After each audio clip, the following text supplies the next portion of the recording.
right. You know, Rob, I'm a professional podcaster. I hit the record button too early by accident. So there's going to be two files in the folder. One of them's like 1 second long with like one word in it. So, but now That's fine. We'll see what words there, and I'll pop it in the show. we're actually recording now, and that's a good thing because we are entering the Centurion Club. Is that what we are? I mean, this is episode 100 of Ruminate. Oh my gosh. Yeah, I can't be 100 times. This is in 4.5 years. That's pretty good. I think we've done all right there. Not bad. Yeah, we kept it up pretty regularly. I mean, you know, you and I have both had our moments where we've had to kind of move the schedule around a little bit, but for the most part, I think we've been pretty consistent. And I mean, it was 2015 when we started, and I remember very well. It was August of 2015, and we actually got the thing up and going really quickly because I think you suggested it to me in like June or July of that year. Yeah, and we did. I think did we record on two separate occasions? I think. I think and so. like neither of those episodes saw the light of day because they weren't very good. No, they might actually. I don't even know if those files are around anymore. There's an episode of App Stories like that I did with Federico, and I actually still have it, but it'll never see the light of day because it's horrible. I mean, people sometimes be like, "Oh, you should do something with that." Like, no, it really wasn't very good. It's like you can listen to those first episodes, and it's like they're okay, they're not great, and this one was just like that times 100 worse. Yeah, and I think our pilot episode, if I'm remembering correctly, the real episode, first one that got released, is literally the same episode. Like we recorded again with the same topics because we just to try and get it right. So yeah, you know, if you want to sort of hear a crappier version of an episode, who wants to listen to that? I know, and that was the one where we introduced the entire long-running gag of talking about fast food.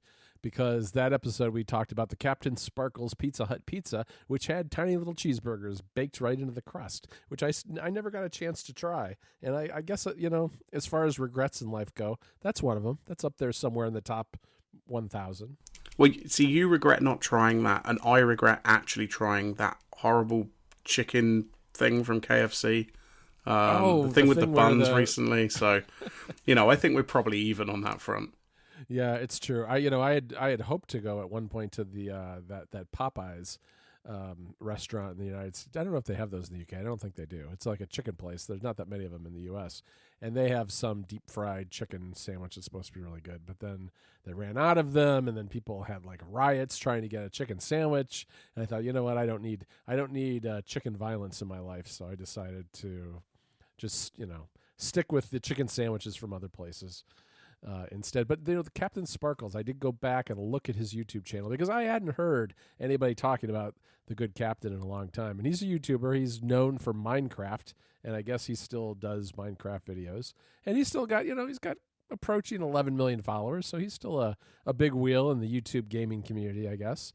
I haven't heard anybody in my family talk about him in a long time, but I guess that's in part because nobody's into Minecraft really anymore in my household. Yeah, well, I mean, talking of things we're not into anymore, you remember the first sort of 6 months of recording? It was Dropbox Paper. Like, not only did we use it, but we would just talk about it constantly. Because there was always these weird things where it would break or it didn't do what we want, and then eventually we kind of just gave up and Notes. I guess it must have been Notes that we switched to eventually. Yeah. We went to Notes and we've stuck with Notes because it really works. It's solid and it works fine.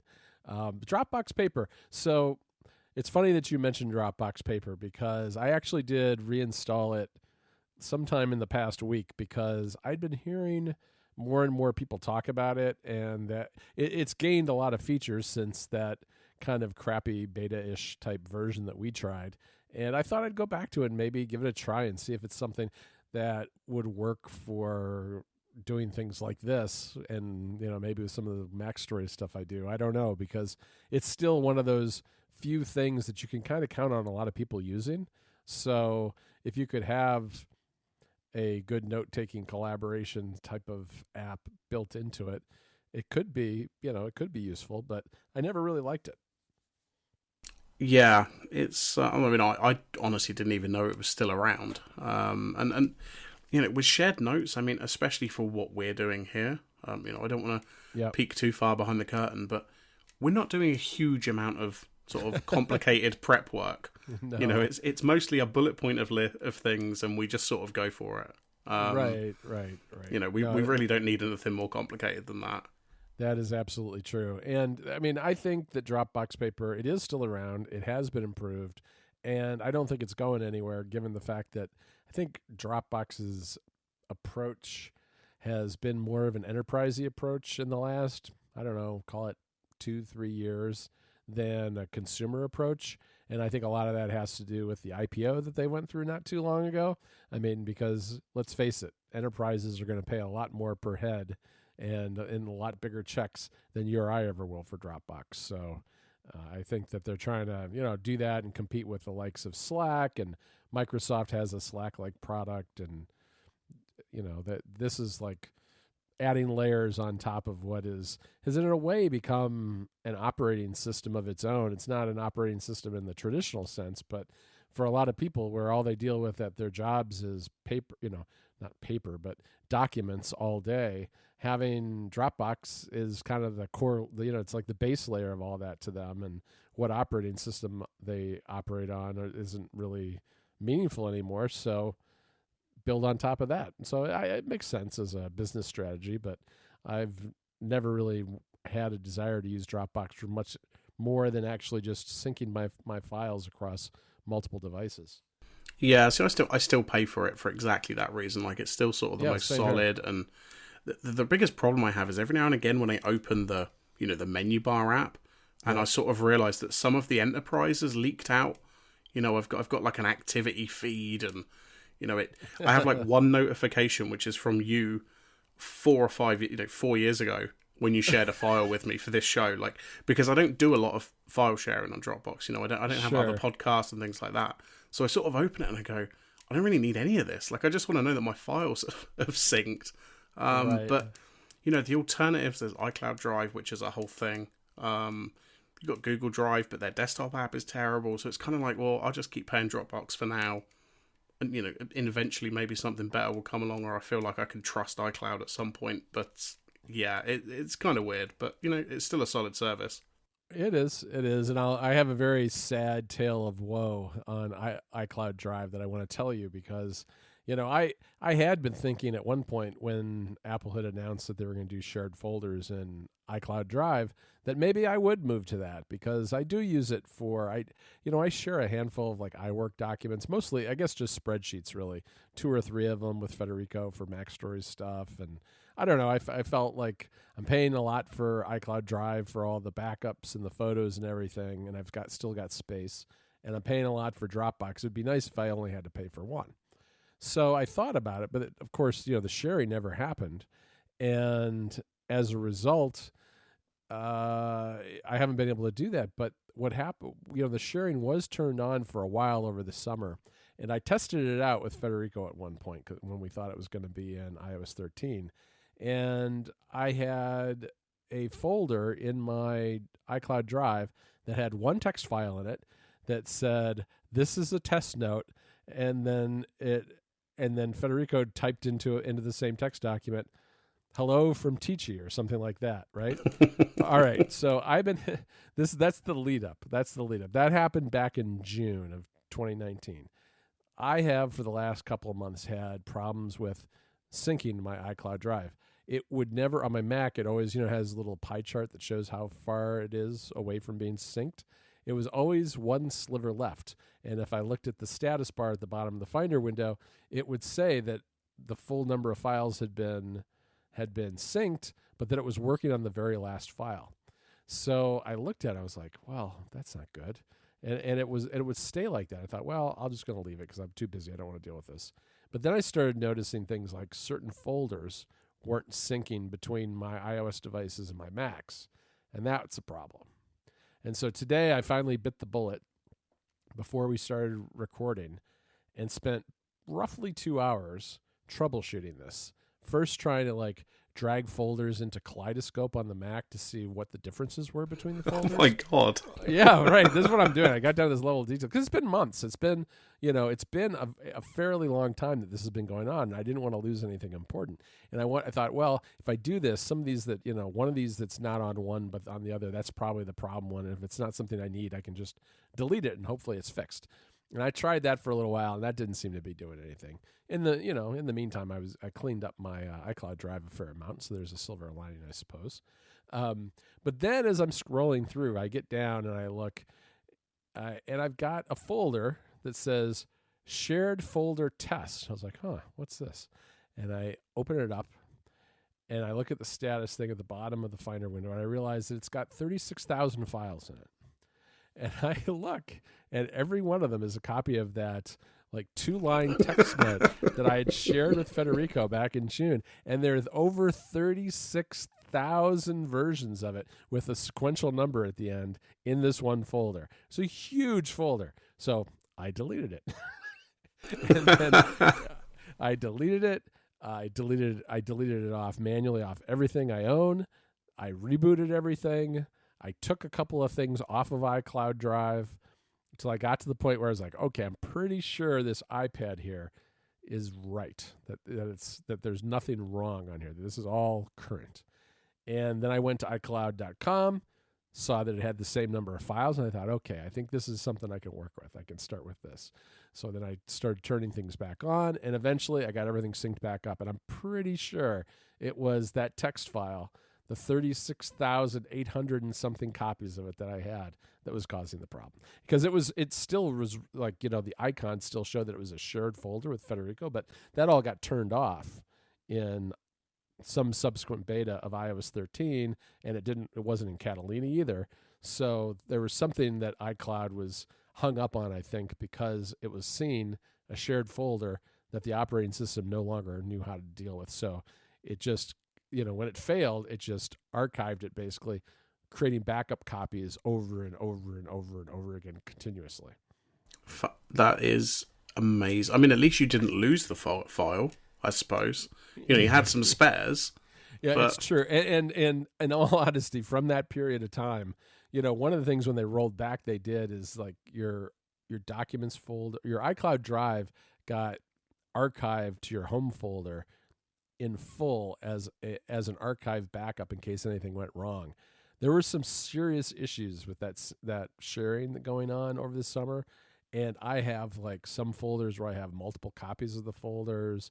I have this archive in my home folder. It created a big mess, and I thought I had kind of cleaned it all up, but I still had this one shared folder that I had forgotten about and not deleted at the time, and I'm pretty sure that's what was causing the problem. So I don't think I lost anything, but except my time. I mean, I spent literally half of my morning dealing with it because it was just one of those things where I did the earnings call last week for Mac Stories, and I was getting ready and just making sure everything worked. And we have the way it works is we have a shortcut that basically we take the images of our charts and they get uploaded to the CDN and they return a URL and they write the URL to a text document so that at the end of doing all this, creating all these charts, all I have to do is cut and paste a bunch of URLs into the article.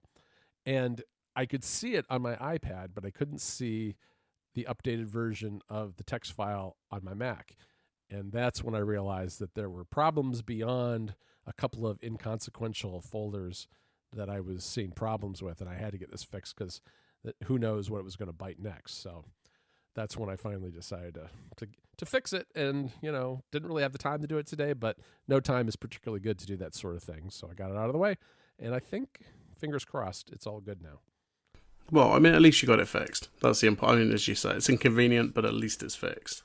Yeah, it's usually what happens with this sort of thing is when iCloud. I mean, that's the problem with iCloud in a way. Is it's just it's a black box, and the only way to really troubleshoot is to try to figure out what version you've got is correct.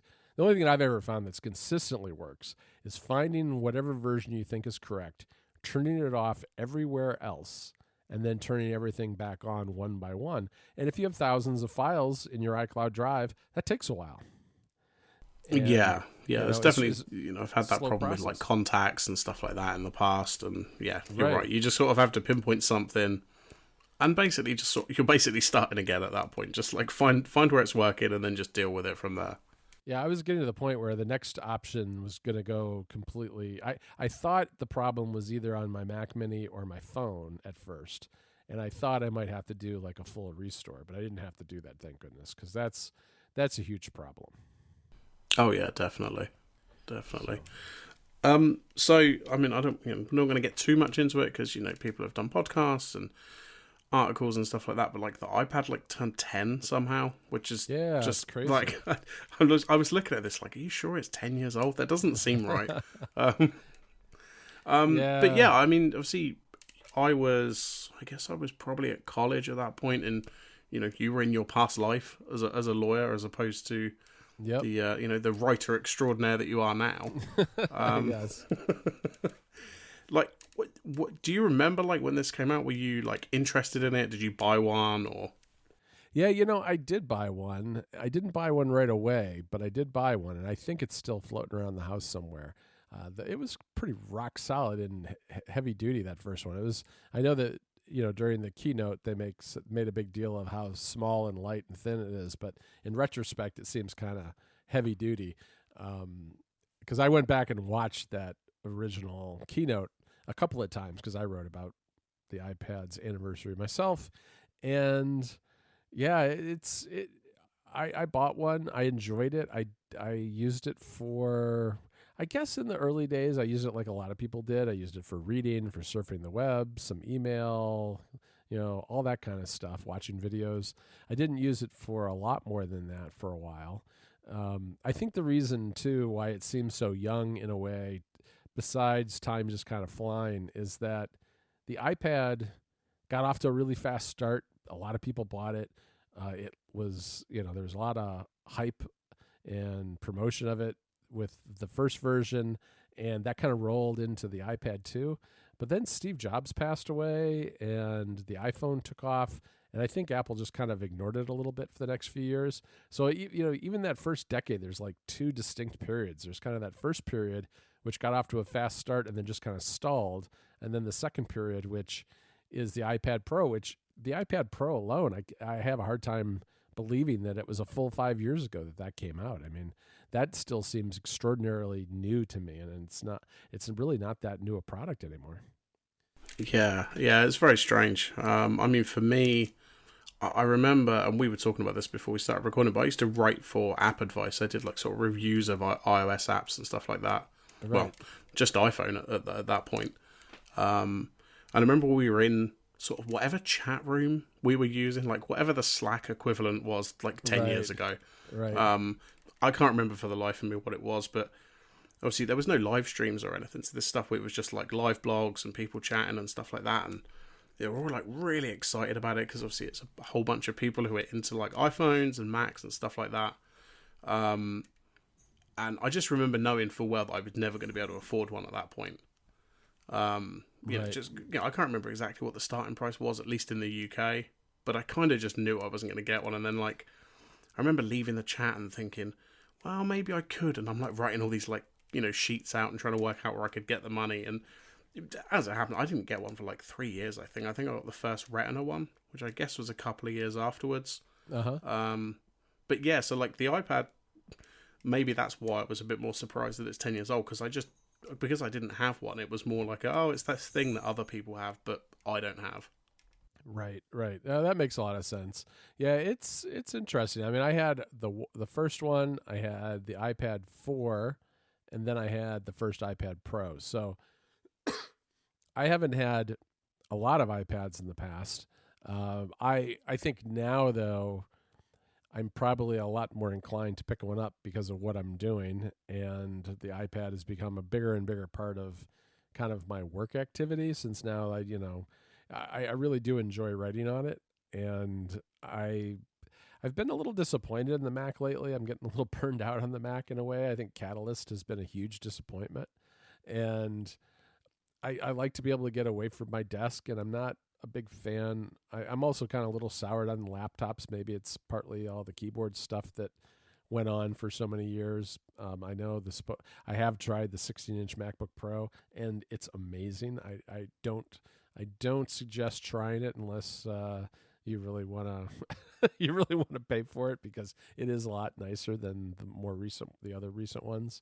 I don't know, and so I've been using it a lot more, and I do expect that if one comes out in the spring, which my money's on a March event with April 10th anniversary release of the iPad Pro, but if one comes out, I'm planning to get one because it's become kind of it's become as important to me. It's become my portable computing device. So I still have a Mac laptop, but I don't use it a whole lot, and I prefer to use the iPad. So that's kind of, I think, what I'm going to do this year. Yeah, well, I've started using mine a bit more. I've got I don't know what I've got, an iPad Air maybe? Something that came out. It's fairly recent. But I've actually started using it a bit more, and now I see myself like eyeing up the iPad Pros on Apple's site and sort of pricing stuff up, and I'm thinking, what am I doing? Like, mine's fine, but, that iPad Pro, you've got Face ID, you've got the new pencil where it clips onto the side of it, like, yeah, maybe I'll keep an eye out for when everybody else, like you, goes and buys a new one this year, and everyone's selling their old ones. Yeah. Maybe that's the way to go. Yeah, I mean, one of the things too is like, the iPad sales declined for a long time, and part of it is that they are so powerful, and the software has not kept up, I think, with the hardware the way it maybe could have. And even now, the iPad Pro that is 2 years old, almost, I feel like there's more horsepower there than I can even use. And mine's got a good dent in the back of it. I don't think you'd want to buy mine, but my first iPad Pro, I crunched in the trunk of my car and shattered the screen. This one, fortunately, has Apple Care, but I haven't, other than the big dent, which I have no idea how I did that. I think it was when I was traveling at some point. But it hasn't had to go in for any repairs, fortunately. I know Federico broke his the other day, actually, and just they replaced the whole thing for free, basically, which is pretty nice after having an iPad for almost 2 years and getting it replaced, because now he's got a nice fresh battery, and the edges are all the edges of his were all dinged up before and all that stuff. So that's kind of nice. But yeah, that's definitely nice. I mean, similar thing happened to us, although less exciting, with our washing machine, because it was 3 years old. There was some kind of recall where they were like, "Oh, the door lock will set on fire." Didn't sound like it was maybe that, but yeah, we got a brand new one. So I was like, "That's great." Not as exciting as an iPad, but I was still pretty excited about it. I guess that's just adult life. Yeah, that definitely is. That's hilarious. Yeah, I don't know, how does a door lock catch on fire? I'm not really sure. They never really seemed to be able to explain it. They were just like, "Oh, there's some faulty doors, so we're going to give you a brand new washing machine." I was like, "Okay, great." I mean, they did tell us, like, you fill in the form and stuff, and they said, "Oh, don't use the washing machine for now while you wait for your new one." I'm like, "It's going to be 2 months. What do you want me to do? Like, I'm not going to not wash my clothes. What do you want me to do? Just start buying new clothes every week?" Oh man, that's unbelievable. Oh yeah. So 10 years, happy anniversary to the iPad. In terms of what we're doing at Mac Stories, I did a story. It was a pretty long story, but it was all about the lead up to the announcement and the announcement itself. We're actually going to do a whole bunch of stuff in April, which is when it actually came out. In the US, that's when it came out. Yes, I know. Us poor UK people had to wait I think it was another 2 or 3 months after that. Yeah, it was pretty slow to roll out originally. Yeah. When you think about it, it's kind of interesting. They released it, or they announced it in January. I think it was maybe it was more than US, maybe it was Canada too. I don't know, but it was very few countries, and maybe US only, in April. And it took a long time to kind of become kind of the worldwide phenomenon that the iPhone is. Oh yeah, I think it's easy to forget that Apple didn't used to do the 120 countries at launch type thing. It was literally like 2 or 3, and then it was like, oh, a week later the UK will get it, and then the rest of Europe, and then we might get them to Australia if we get time. Like it was really, really small. Back then, some countries were waiting like 6 months. Right. Imagine telling somebody now to buy, say, an iPhone. 6 months after it came out, you wouldn't. You'd say, "Oh no, you wait now." You want to wait for the new one. But that's what it was like before. Yeah, that's true. And with the phones, you could kind of understand it in the sense that Apple had to find, wireless carriers all over the world.